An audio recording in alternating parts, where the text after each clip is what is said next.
Hello student, welcome to H M classes. और आज हम बात करने वाले हैं ऑर्गेनिक केमिस्ट्री के अंदर यूज होने वाली कुछ टर्म्स के बारे में और रिएक्शन इंटरमीडिएट के बारे में। ठीक है, तो सबसे पहले अगर हम बात करें कुछ टर्म्स की, तो सबसे पहले जो हमारी टर्म आती है वो आती है न्यूक्लियोफाइल। क्या आते हैं? न्यूक्लियोफाइल। ठीक है, तो सबसे पहले बात करते हैं कि न्यूक्लियोफाइल होते क्या है। ठीक है, तो इसके अंदर क्या कहता है कि these are the atoms or molecules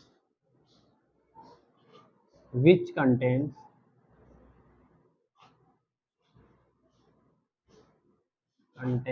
negative charge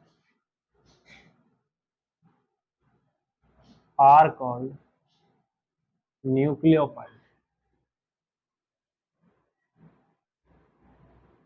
ठीक है, तो मेनली अगर हम बात करें कि न्यूक्लियोफाइल क्या होते हैं, तो इसके अंदर कहता है कि वो एटम या मोलिक्यूल जो क्या कंटेन करता है, नेगेटिव चार्ज कंटेन करता है। नेगेटिव चार्ज कंटेन करने का मतलब क्या है? वो इलेक्ट्रॉन रिच स्पीसीज होती है। कौन सी होती है? Electron rich species. तो इसके अंदर हम ये भी लिख सकते हैं कि दीज आर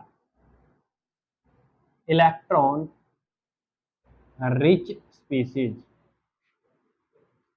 यानी वो स्पीसीज या वो एटम और मोलिक्यूल्स जिनके अंदर ज्यादा इलेक्ट्रॉन्स प्रेजेंट होते हैं, उनको हम क्या बोलते हैं? न्यूक्लियोफाइल बोलेंगे। क्या बोलेंगे?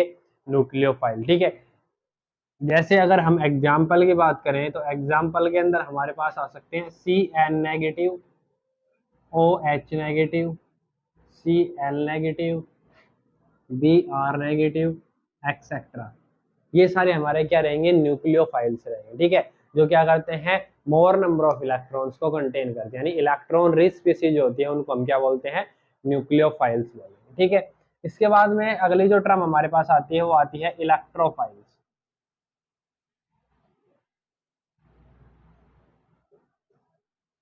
इलेक्ट्रोफाइल्स क्या रहेंगे? तो इसमें लिख सकते हैं कि दीज आर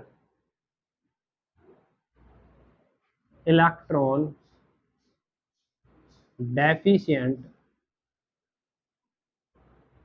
और इलेक्ट्रॉन लविंग स्पीसीज।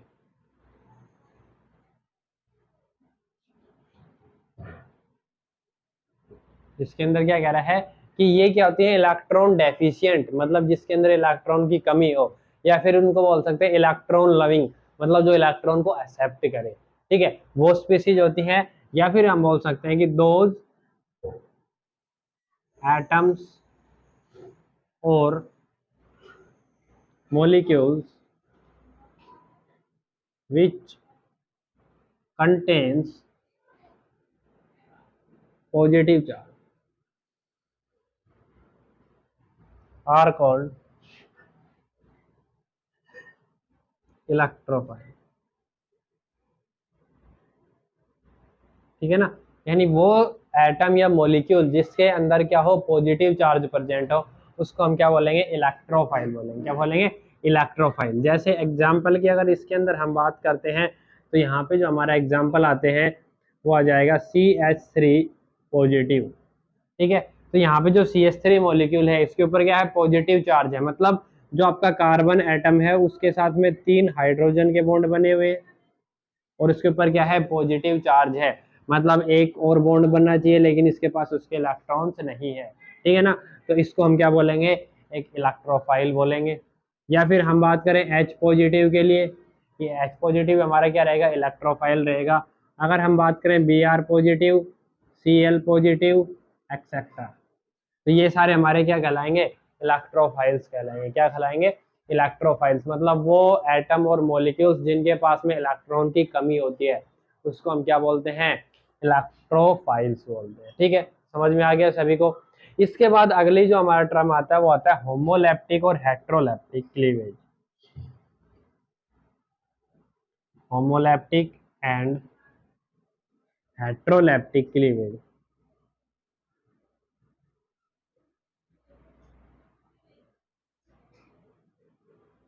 होमोलैप्टिक और हेट्रोलैप्टिक क्लीवेज क्या होता है? तो अगर हम बात करें कि होमोलैप्टिक और हेट्रोलैप्टिक क्लीवेज के बारे में, तो सबसे पहले देखते हैं होमोलैप्टिक। होमोलैप्टिक क्लीवेज कौन सा रहेगा? देखो होमो का मतलब क्या होता है? सेम। क्या होता है? सेम। और क्लीवेज का मतलब टूटना। ठीक है, तो जब भी कोई बॉन्ड है और वो बॉन्ड इस टाइप से टूटता है कि जो आपके बॉन्ड के इलेक्ट्रॉन्स हैं वो दोनों एटम्स को मिलते हैं जो उस बॉन्ड को बना रहे हैं, जो मतलब जिन एटम के बीच में वो बॉन्ड बना हुआ है। जैसे अगर हम बात करें कार्बन डबल बॉन्ड कार्बन, और यहाँ पे आ जाएगा H2, इधर भी आ जाएगा H2। क्लियर है सभी को? ठीक है, तो यहाँ पे अगर हम देखें तो ये जो बॉन्ड बन रहा है कार्बन और कार्बन के बीच में, इसका ब्रेक होगा, मतलब इसका क्लीवेज होगा। तो एक इलेक्ट्रॉन कहाँ पे जाएगा? इस कार्बन पे। दूसरा इलेक्ट्रॉन कहाँ जाएगा? इस कार्बन पे। तो दोनों कार्बन पे एक एक इलेक्ट्रॉन गया। तो यहाँ से हमारा फॉर्मेशन क्या हो जाएगा? कार्बन सिंगल बॉन्ड कार्बन और उसके साथ में 2 हाइड्रोजन विद 3 रेडिकल। समझ में आ गया?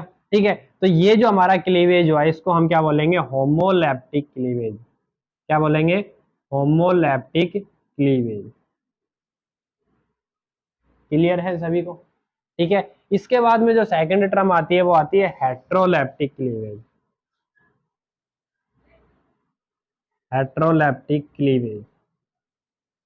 हेट्रोलैप्टिक क्लीवेज की अगर हम बात करें तो हेट्रोलैप्टिक क्लीवेज क्या रहेगा? जिसके अंदर जो आपके शेयर्ड इलेक्ट्रॉन्स हैं वो एक ही एटम के ऊपर एडजस्ट हो जाए या ट्रांसफर हो जाए, उस क्लीवेज को हम क्या बोलेंगे? हेट्रोलैप्टिक क्लीवेज। ठीक है, जैसे अगर हम बात करें कार्बन डबल बॉन्ड ऑक्सीजन, ये हमारे पास कोई भी कंपाउंड, ठीक है, इसके अंदर जो आपका ये जो डबल बॉन्ड बन रहा है कार्बन और ऑक्सीजन के बीच में, यहाँ पे एक इलेक्ट्रॉन कार्बन ने शेयर किया था, एक ऑक्सीजन ने, इधर भी एक इलेक्ट्रॉन कार्बन ने शेयर किया, एक ऑक्सीजन ने। ठीक है, लेकिन जब ये बॉन्ड का क्लीवेज होगा तो बोथ इलेक्ट्रॉन्स कौन एक्सेप्ट कर लेगा?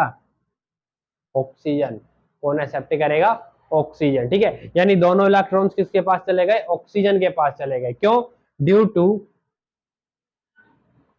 ग्रेटर इलेक्ट्रोनेगेटिविटी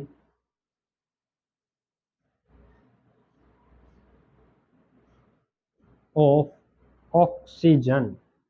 क्योंकि यहाँ पे जो आपका ऑक्सीजन एटम है वो मोर इलेक्ट्रोनेगेटिव है कार्बन एटम से, तो वो बॉन्ड के जो इलेक्ट्रॉन्स हैं उनको अपनी साइड में रखने की टेंडेंसी रखता है।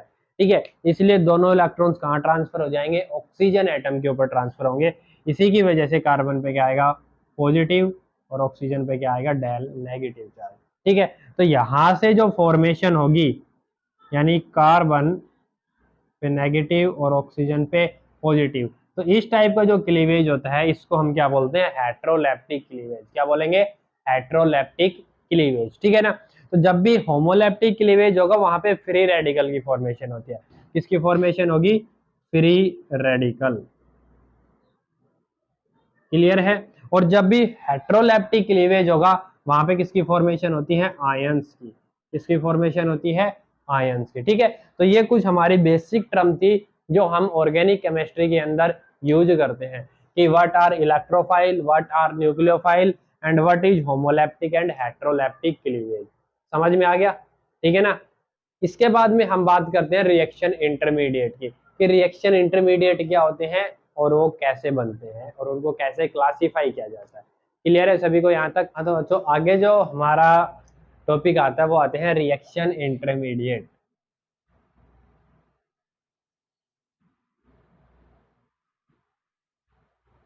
Reaction intermediate.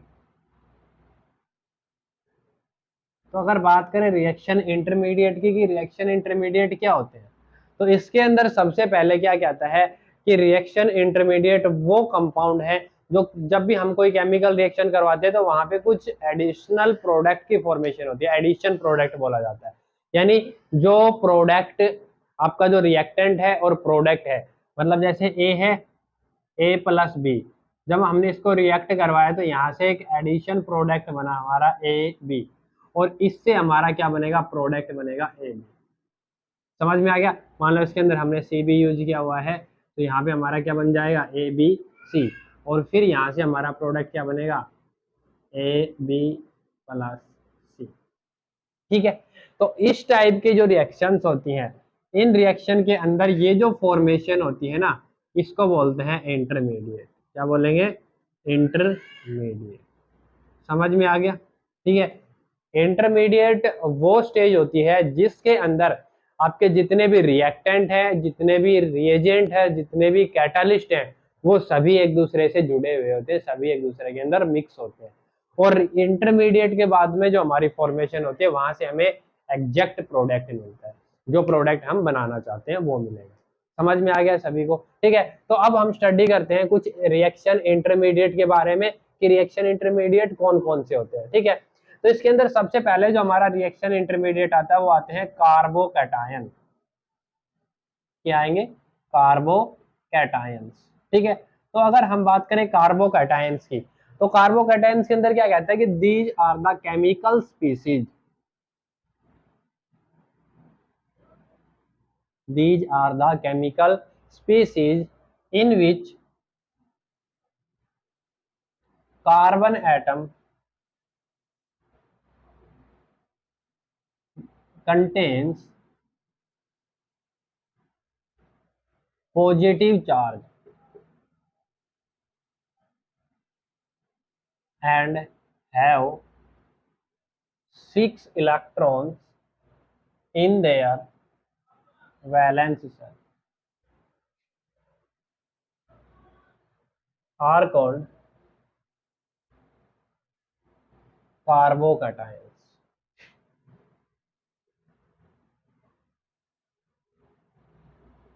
समझ में आया? क्या कहता है कि वो केमिकल स्पीसीज या वो ऑर्गेनिक कंपाउंड जिनके अंदर जो कार्बन एटम होता है उसके ऊपर क्या मिलेगा? पॉजिटिव चार्ज मिलेगा। ठीक है। और उसकी जो वैलेंस सेल है, वैलेंस सेल के अंदर हमें क्या मिलेंगे? 6 नंबर ऑफ इलेक्ट्रॉन्स मिलेंगे। ऐसी जो स्पीसीज आती हैं उनको हम क्या बोलते हैं? कार्बोकैटायन। क्या बोलेंगे? Carbocation.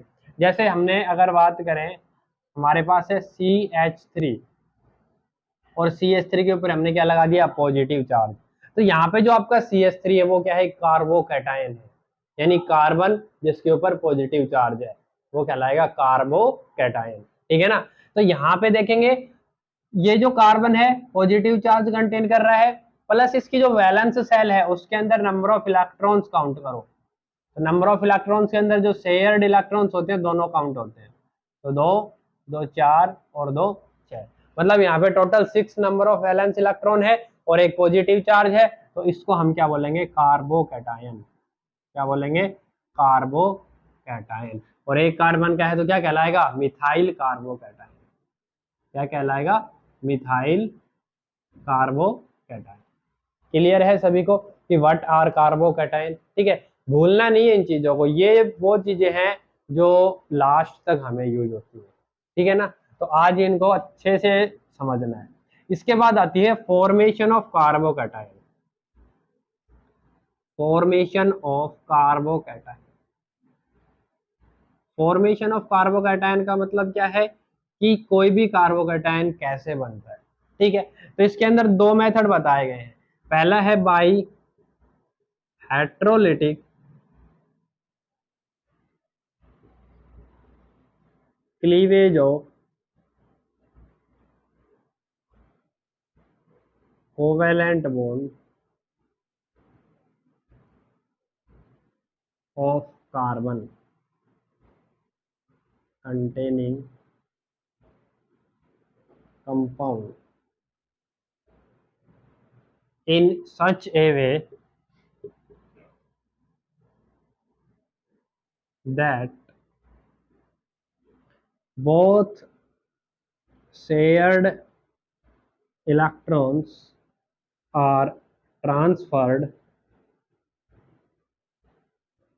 to the more electronegative atom।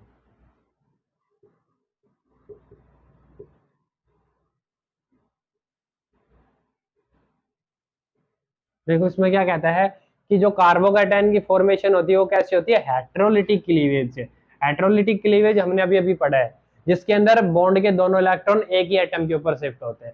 ठीक है। तो ये कहता है जब कोई भी हेट्रोलिटिक क्लीवेज होता है तो वहां पे जो कोवलेंट बॉन्ड है, जो कार्बन कंटेनिंग कंपाउंड का कोवलेंट बॉन्ड होता है, उसके दोनों इलेक्ट्रॉन्स जो है ना वो किसके ऊपर ट्रांसफर हो जाते हैं, एक मोर इलेक्ट्रोनेगेटिव, जो ज्यादा इलेक्ट्रोनेगेटिव एटम रहेगा उसके ऊपर दोनों इलेक्ट्रॉन चले जाएंगे।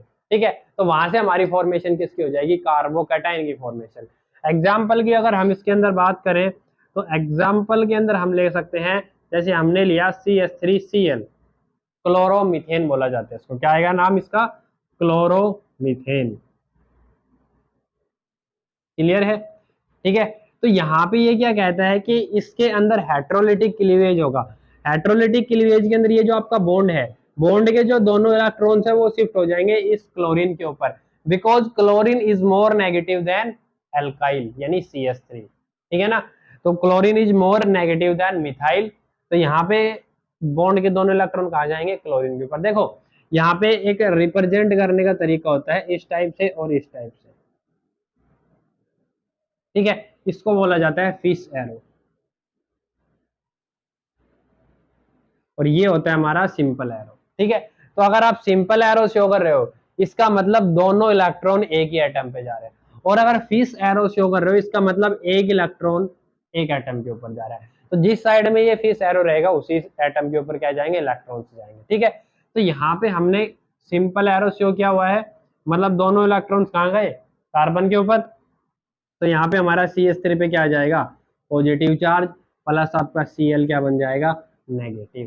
ठीक है, और ये यहाँ पे क्या कहलाएगा, लीविंग ग्रुप। क्या कहलाएगा, लीविंग ग्रुप। समझ में आ गया। तो यहाँ पे इलेक्ट्रोनेगेटिव एटम की जगह पे हम क्या लिख सकते हैं, on leaving group, leaving group भी लिखा जा सकता है। ठीक है ना, तो ये जो फॉर्मेशन होती है इसको हम क्या बोलेंगे, कार्बोकैटायन। समझ में आया सभी को। ठीक है, ये है formation of carbocation by heterolytic cleavage, by heterolytic cleavage. ठीक है, इसके बाद सेकंड जो आपके पास में आता है वो आता है डिहाइड्रेशन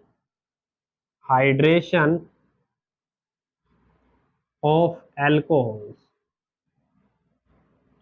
मतलब जो आपके एल्कोहल्स होते हैं उनका अगर हम डिहाइड्रेशन करें तो वहां से भी हमें क्या मिलेंगे, कार्बोकैटायंस मिलेंगे। क्या मिलेंगे, कार्बोकैटायंस। ठीक है, इसके अंदर क्या है, सबसे पहले कोई भी एल्कोहल लेंगे, जैसे हमने लिया CH3 CH2OH, 2 कार्बन का है तो लगाएंगे इथ, सिंगल बॉन्ड है तो लगाएंगे एन, और OH के लिए ओल, तो ये बन गया इथेनॉल।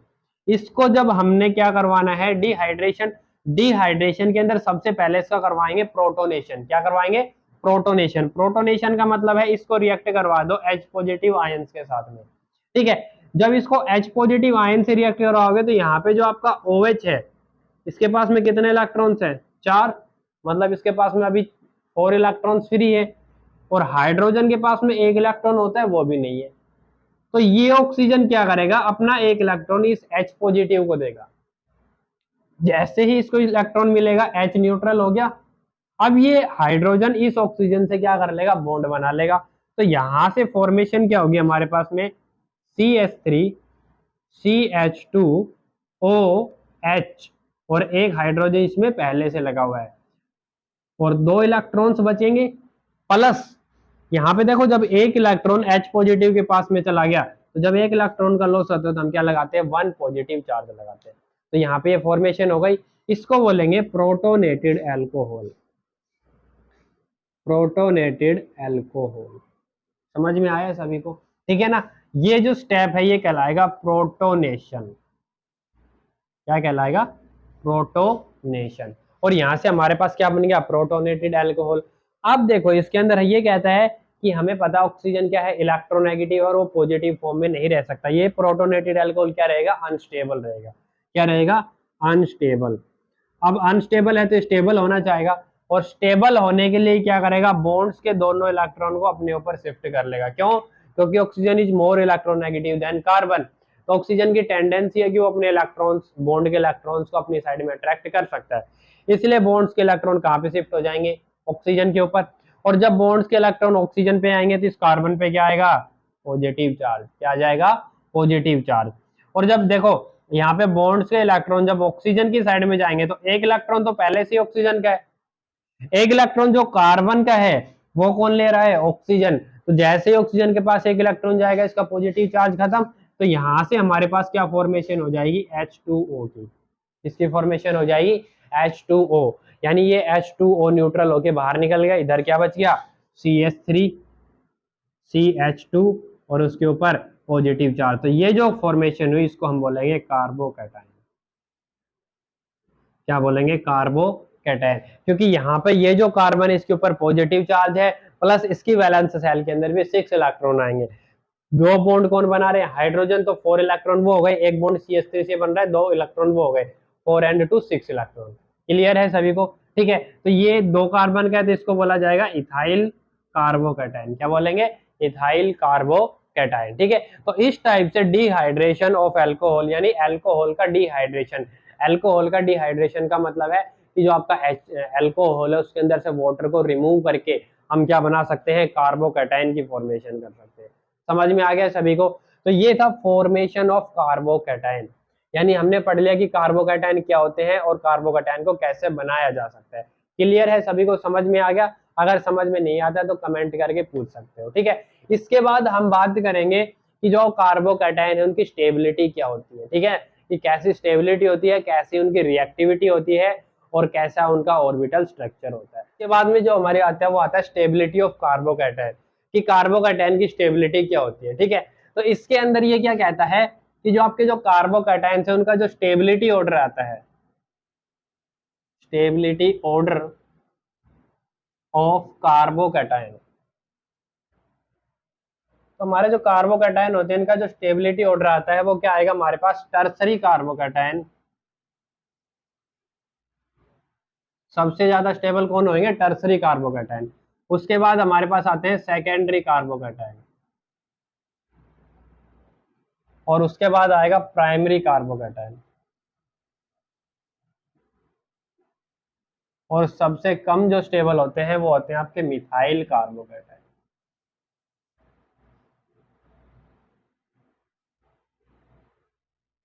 क्लियर है। तो सबसे पहले कौन आता है, टर्सरी, फिर सेकेंडरी, फिर प्राइमरी और फिर मिथाइल कार्बोकैटायन।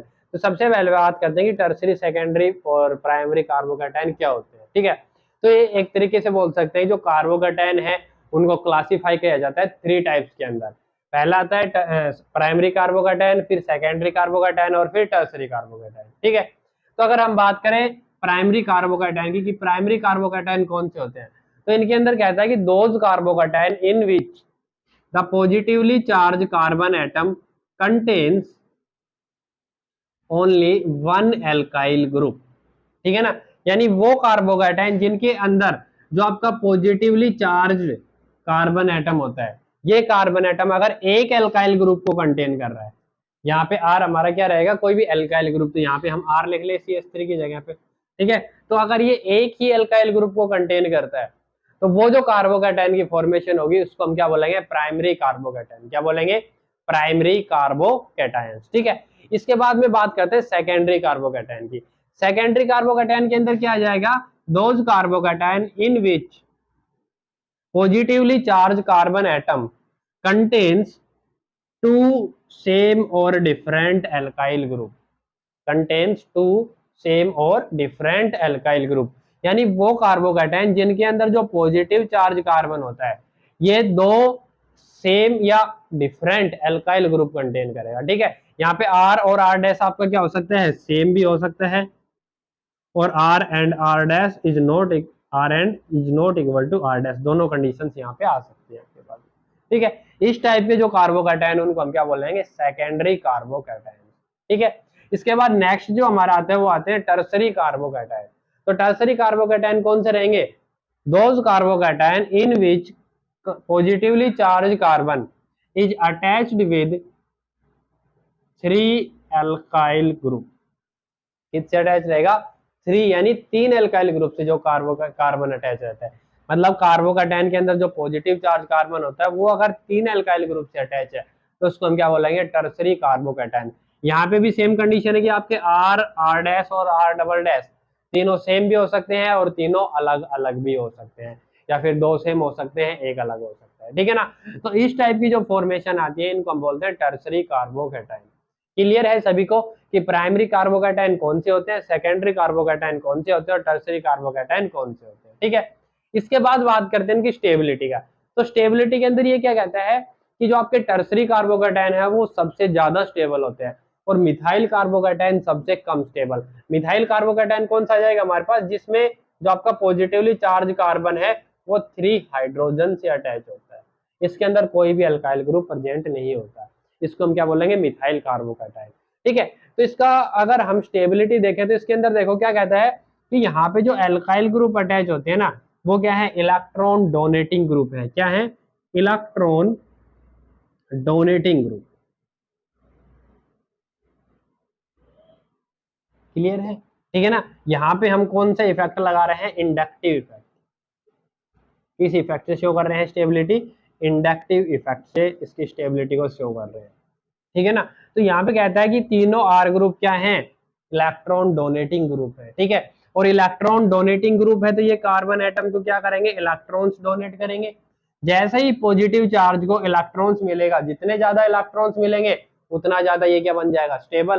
क्योंकि कोई भी पॉजिटिव चार्ज स्पीसीज होती है उसको अगर नेगेटिव चार्ज मिलता है तो वो क्या हो जाते हैं, स्टेबल हो जाते हैं। समझ में आ गया। तो ऐसा ही फंडा यहाँ पे है कि जितने ज्यादा इसको इलेक्ट्रॉन्स मिलेंगे उतना ज्यादा ये क्या रहेगा, स्टेबलाइज होगा। ठीक है ना, तो यहाँ पे हम क्या कह सकते हैं कि 3 एल्काइल ग्रुप है जो इसको क्या देंगे, इलेक्ट्रॉन्स देंगे। तो यहाँ पे मोर नंबर ऑफ इलेक्ट्रॉन्स मिलेंगे, यानी मोर अमाउंट में इलेक्ट्रॉन मिलेगा। ठीक है, तो वहां पे जो नेगेटिव चार्ज डेंसिटी है वो इंक्रीज होगी और ये क्या हो जाएगा, स्टेबल हो जाएगा। क्या हो जाएगा, स्टेबल। तो सबसे ज्यादा स्टेबल कौन रहेगा, टर्सरी कार्बोकैटायन। उसके बाद स्टेबिलिटी किसकी आएगी, सेकेंडरी कार्बोकैटायन की। क्यों, क्योंकि यहाँ पे सिर्फ 2 ही एल्काइल ग्रुप अटैच होते हैं। ठीक है, तो टर्सरी से कम इलेक्ट्रॉन्स किसको मिलेंगे, सेकेंडरी के अंदर, और उससे भी कम किस में मिलेंगे, प्राइमरी के अंदर, क्योंकि यहाँ पे सिर्फ एक ही एल्काइल ग्रुप अटैच होता है और सबसे कम यहाँ पे कोई भी एल्काइल ग्रुप अटैच नहीं है, यानी कोई भी इलेक्ट्रॉन डोनेटिंग ग्रुप अटैच नहीं है। तो सबसे ज्यादा अनस्टेबल यही रहेगा क्योंकि इसको इलेक्ट्रॉन्स नहीं मिलेंगे। समझ में आ गया सभी को। तो ये क्या हमारा stability order of carbocation and classification of carbocation. और स्टेबिलिटी ऑर्डर को हम किससे डिफाइन कर सकते हैं, इंडक्टिव इफेक्ट से। इंडक्टिव इफेक्ट हमने लास्ट वीडियो के अंदर पढ़ा हुआ है कि इंडक्टिव इफेक्ट क्या होता है, इसके कितने टाइप होते हैं और ये कैसा होता है। ठीक है, कैसे वर्क करता है। समझ में आ गया सभी को, क्लियर है। इसके बाद में हम बात करते हैं इसके रिएक्टिविटी की। Reactivity of carbocation. अब देखो कोई भी केमिकल स्पीसीज होता है, ठीक है, वो अगर रिएक्ट करना चाहता है तो रिएक्ट कब करेगा, जब वो अनस्टेबल रहेगा। ठीक है, क्योंकि कोई भी स्टेबल चीज रिएक्ट नहीं करती। जैसे हमने पीछे भी पढ़ा हुआ है कि जब भी कोई भी एटम है वो किसी दूसरे एटम के साथ में रिएक्ट करता है या अटैच एक साथ में कंबाइन होता है, क्यों कंबाइन होता है, वो अपने आप को स्टेबल बनाने के लिए। ठीक है ना, तो कोई भी स्टेबल है, अनस्टेबल है वही क्या करेगा, रिएक्ट करेगा। स्टेबल है वो रिएक्ट नहीं करता जल्दी से। ठीक है, तो यहाँ पे हम क्या ऐसा कह सकते हैं, अगर हम इनकी रिएक्टिविटी देखें तो इसमें क्या आएगा, रिएक्टिविटी के अंदर क्या आ जाएगा, it is the reverse of stability of carbocations.